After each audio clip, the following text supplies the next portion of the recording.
आज आम्ही काही नाशिककरांनी तपोवन येथील रामसृष्टीतील श्रीरामचंद्र मूर्तीजवळ आरती करून सहभाग घेऊन तिथे प्रभू श्रीरामचरणी प्रार्थना केली की धर्म टिकला पाहिजे, संस्कृती जपली पाहिजे, ती टिकली पाहिजेत.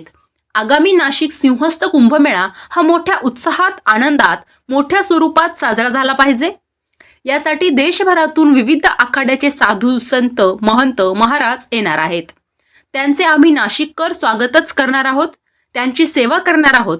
परंतु ज्या प्रभू श्री रामचंद्र, सीतामाई, श्री लक्ष्मण यांच्या पदस्पर्शाने पावन झालेली पंचवटीतील तपोवन भूमी आणि या भूमीत त्यांनी केलेले तप हे ऐतिहासिक असून या ठिकाणी जे उरलेले 54 एकरातील झाडे आहेत ती झाडे कापली जाऊ नये अशी आज आम्ही प्रभू श्रीरामचरणी आरती करून प्रार्थना केली.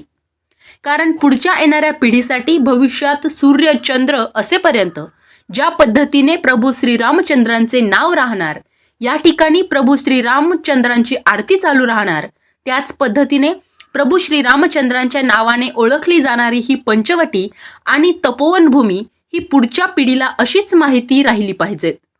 पुढच्या पिढीला या भूमीचे महत्त्व कळाले पाहिजेत.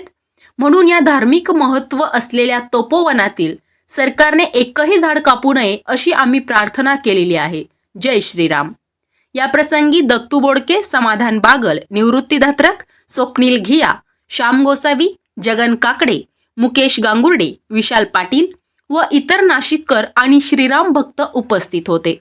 प्रतिनिधी रामदास शिंदे, त्र्यंबकेश्वर.